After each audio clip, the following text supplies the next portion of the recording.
Welcome, everybody. It's time once again for another episode of Sales Pipeline Radio, right here in the Funnel Radio channel. So grab a board, catch a wave, and do like our host. Put a little Santa cap on when you're surfing this morning here. That's what Matt does. Little Santa cap, little holiday cheer. A little eggnog. Yeah, exactly. I feel like I was just out with the kids for Halloween. This happens every year.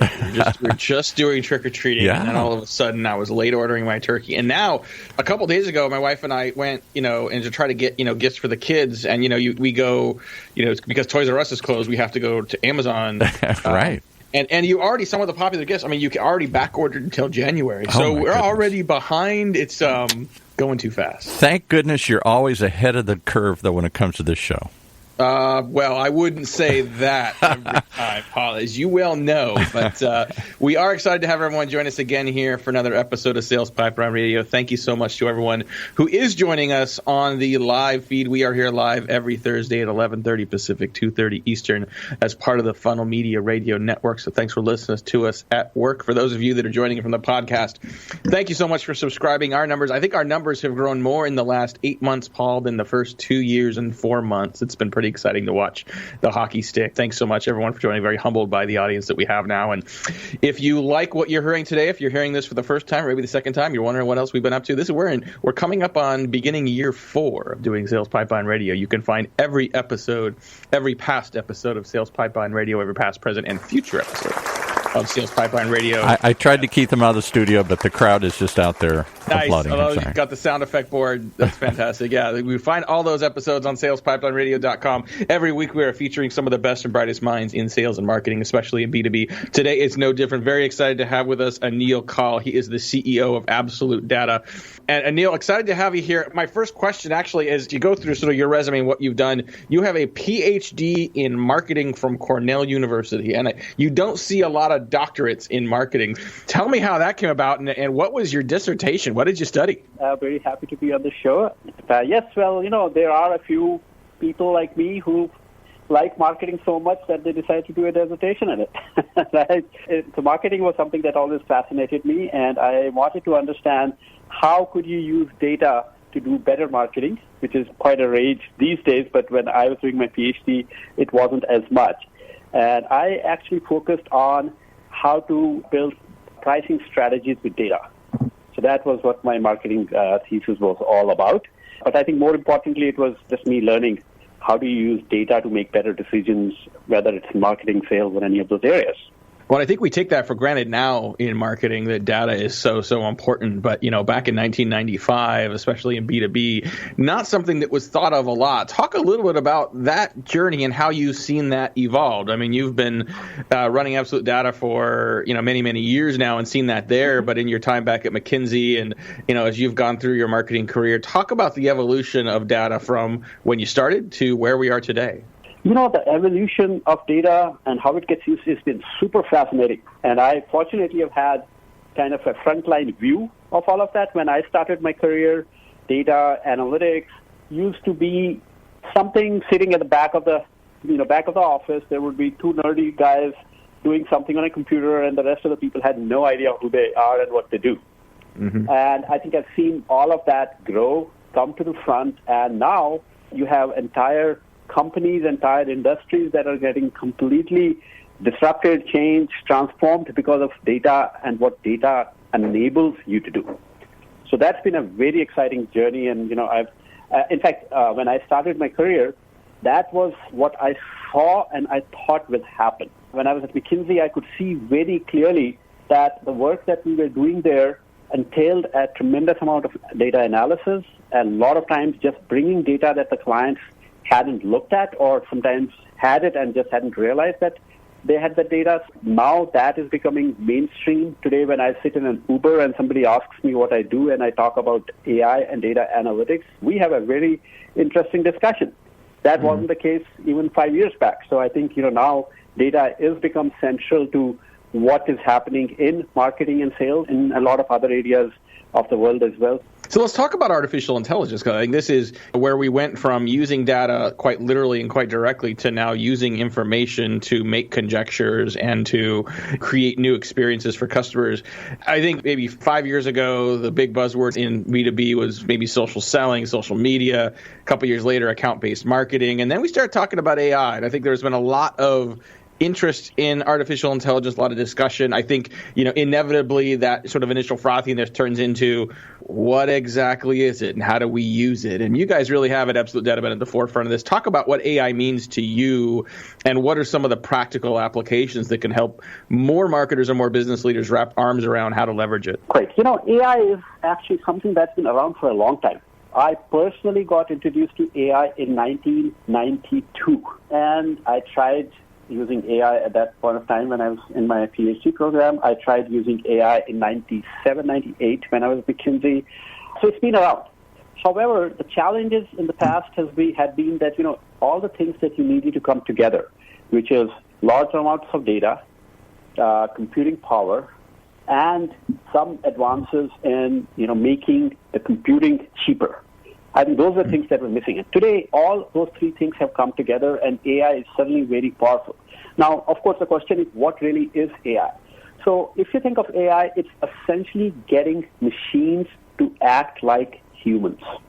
And what does that really mean? That basically means three things. First is machines having the power to visualize, that sense, so they can visualize, they can hear, and get meaning out of that. So you can look at a picture and tell you it's a cat versus a dog. The second is the ability to understand text, right, which is where all the text analytics piece comes in. So if I have a paragraph that I've written, AI is then able to understand what is the message that I'm trying to convey through that. And the third is ability to make complex decisions. Right? And complex decisions are where you have to weigh in a lot of different factors. You have certain rules you follow. There is certain things that you have to be able to achieve. Those are the three things. So AI is about sensing, about understanding, and then making complex decisions. And this is what happens typically is when you read about AI in the media, the big focus tends to be on the first two pieces, not on the third one, but it's the third one, the decision-making piece, which is the most applicable area for the businesses. So if I'm a salesperson, I need a tool that can act like my smart assistant and help me make those decisions. There is so much amount of data available today. There is so much information available today. Somebody needs to go through all that. I can do it if I have the skills, but then I don't have enough time to do it, right? So skills and capability and time, all of those things, this is where AI and machines come in and make my sales team's life very easy. Love it. So if I'm, we're talking today with Anil Kaul, he's the CEO of AbsolutData, talking a little bit about artificial intelligence and sales and marketing. Should I be thinking about AI as a replacement for people? Should I be thinking about it as a way to make the required people in my business smarter, better, faster, making better decisions? If I need to think about an investment in artificial intelligence, what does that add or what does that replace or reduce? And it could be multiple of those answers, but curious how you think about the sort of the ROI or the cost-benefit analysis around that. Great. Yeah. There's a lot of discussion about AI replacing people and people not having any more jobs to do. And I actually don't agree with that, because I see AI as a tool that makes people better and more effective and lets them do the things that they really like and want to do. Mm-hmm. And I don't think AI is going to be ready to replace people. And in fact, there are quite a few examples where what we have seen, the best AI combined with great people is what beats everything. You just cannot, a single AI can't compete with that. So I think the future is an AI-enabled world, not an AI-dominated world. So I think it's from a sales perspective. Think of it this way. Today, as I was saying earlier, there is so much information available. There is so much data available. And as a salesperson, my core skill set is not data analysis. My core skill set is not my ability to read these 500 reports that showed up in the morning. My core skill is to take that information, understand what it is, and use that on the selling process. So the AI is really good at what I, as a salesperson, am not really skilled to do. So AI will, look for trends, understand all this data, understand and tell me for this particular customer, what should my game plan be? What should I do today? What should I do tomorrow? Who should I connect with what product, with what message, what channel? And then I, of course, still have to execute on that and do that, and hence I become a lot more effective as a salesperson with that. And this is where the second part of your question comes in from an ROI perspective. The ROI of AI is, by the way, very high, very quickly, very high. And the reason is because it suddenly takes your sales team and literally removes 50-60% of the work that they don't enjoy doing, that takes the time away from the actual selling, that takes away the time from actually connecting with the customer, and on top of that, provides you information and a very deep understanding of what the customer really wants. So the moment you have that, you can take an average salesperson and turn them into as good as any of your superstar salespeople. Well, and in addition to that, not only making those sales reps more efficient, there's a rising tide for everybody, right? There's a level of consistency and predictability in performance, in efficiency that can happen across the board. And I think it seems to me that's particularly exciting in selling, because you've got, inherently, even with systems in place, even with a, equal number of leads, equal quality of leads, you've got different reps that have different abilities, different skill sets, and different levels of performance. And so the ability to create a sustained and higher and more predictable level of selling efficiency and results gets pretty exciting. Yeah, let me give you a couple of examples. We have a client that sells industrial supplies, and in the industrial supplies world, whenever you find out that a customer is opening up a new manufacturing plant or a new factory or a new workshop, that's great and exciting news, because that's where I'm going to get a lot of sales.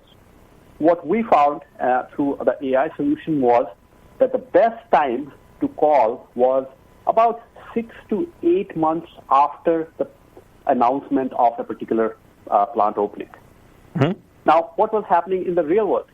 As a salesperson, as soon as I saw that a plant is going to open, I would get on the phone and start connecting with those people. So I was literally wasting 6 months of time and effort in connecting when the customer wasn't ready to buy. With AI, you find that out, hey, this is an opportunity. Don't call them now. Call them after 8 months. And by the way, as an AI assistant, I will tell you a week in advance, this is the right time to be called. That's one example of where suddenly AI is now increasing efficiency of any salesperson who's there. The second example is, this is for actually a telecom equipment manufacturer here in Chicago. So we took their sales data, applied our AI engine on it, and we were able to generate $180 million worth of leads that were not in their CRM system. I think of it that you have lead generation happening without the salesperson having to move a single finger. And not only did we generate those leads, and these were very likely to win leads, then we were also able to find out about $250 million worth of leads well in advance of what a typical salesperson finds out about them. Mm-hmm. Right? So as a salesperson now, my lead pipeline is getting filled on its own without me having to do something about it. That is where you suddenly start seeing the power that AI starts bringing to you as a sales team. Love it. We've got Anil Kaul with us today on Sales Pipeline Radio. He's the CEO of AbsolutData. We got to take a quick break, pay some bills. We'll be right back with more on artificial intelligence, how to get started, how to get this train rolling to improve your business. We'll be right back on Sales Pipeline Radio.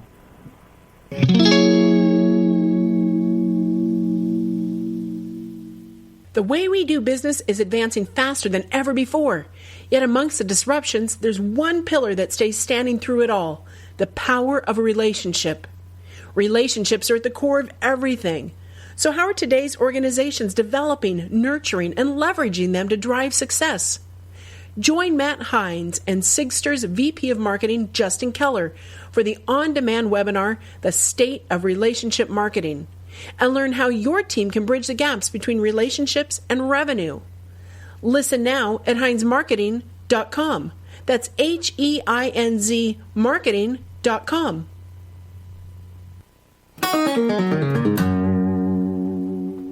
And here's another thought as you head into the holidays and look at the new year coming rapidly at us. Think about it. Are you tired of sending sales emails and wondering if they're ever even opened?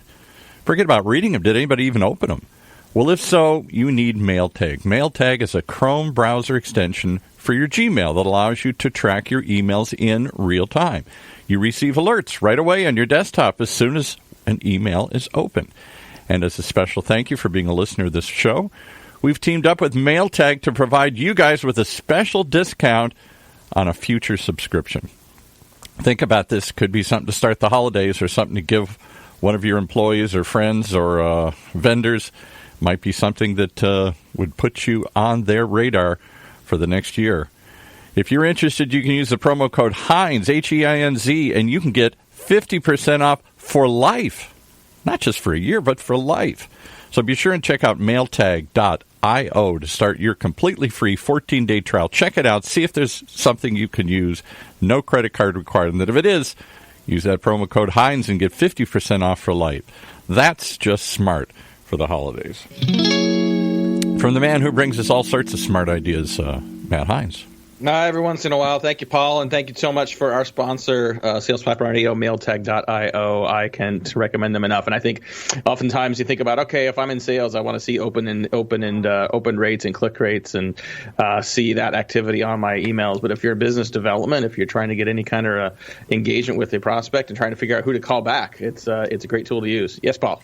I just made that up on the spot, but maybe it is a crazy idea to give. Let's say you've got a big client or a big vendor and you want to thank them.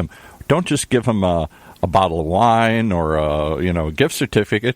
Give them the gift they'll use all year long, maybe forever here. It's the gift that keeps on giving there, Paul. I'm telling you. That's what we try to do here at Sales Pipeline Radio as well. Speaking of the gift that keeps on giving, we are here through the end of the year. We're going to pre-record a couple episodes here for the last couple weeks of the year. We've got Alex Shootman, who is the CEO of Workfront, is going to be joining us in a couple weeks. And then in January, we're going to start off with a bang. We're going to have Scott Ingram. He is the author of the 1%. It is the stories and success and best practices from the top 1% of salespeople in the country. And then Tiffany Bova, who is one of the chief evangelists at Salesforce. She's going to join us as well and talk about her new book. But today we got some more time with Anil Kaul. He's the CEO of AbsolutData. We're talking about artificial intelligence impacting and improving decision-making throughout the enterprise, particularly in sales and marketing. I think one of the challenges, Anil, in with AI in sales and marketing is approachability. I think it feels like a big intimidating thing. I mean, you're sharing some success stories that are compelling, but might actually be intimidating for folks. What are the best ways for some people to get started with artificial intelligence? If we're looking at sort of dipping the toe in the water, if that's even possible at the beginning of 2019, where do you see people most successfully getting started? Yeah, AI is quite intimidating when you look at AI itself. However, from a use perspective, actually it's not. Let me give you an example of something where you use AI every day, and nobody usually is much intimidated about it. GPS, right? All of us use a GPS for driving.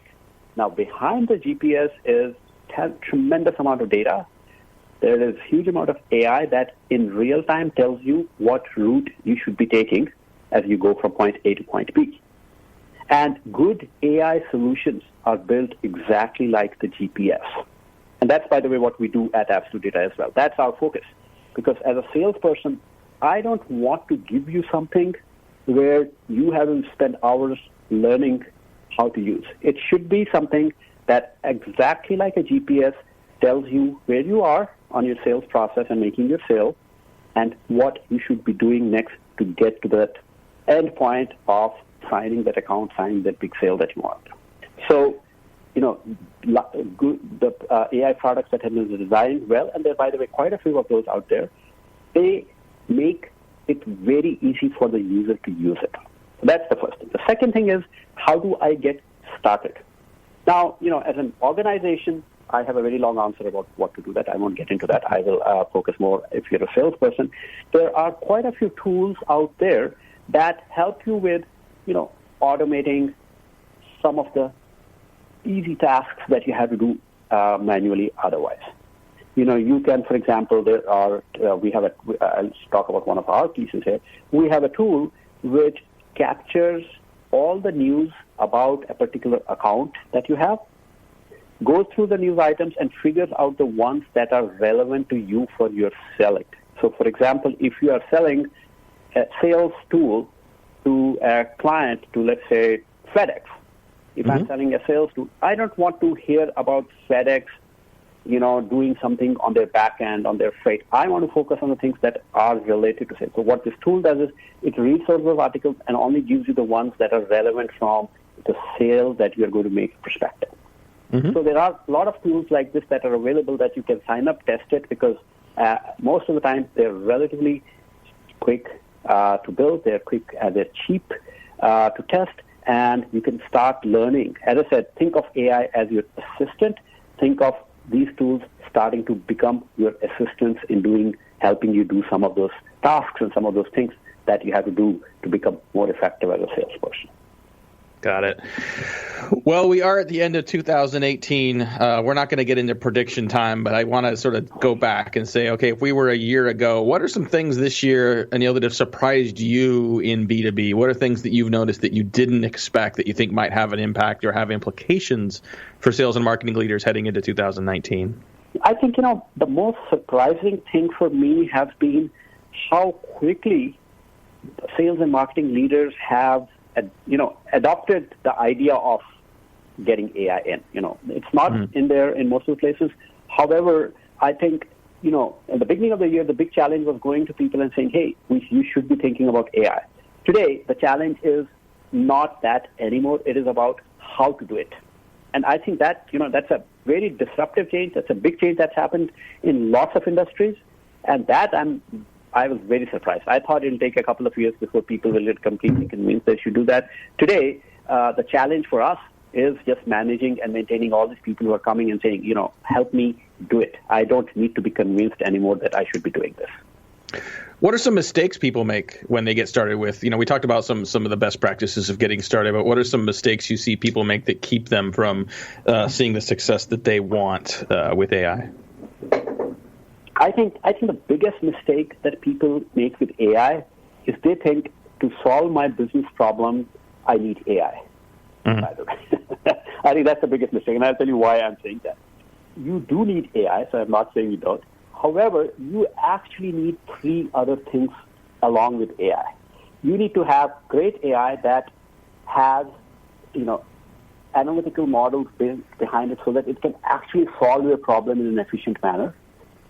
But that's the first thing. The second important thing is that it has an ability to pick up your context.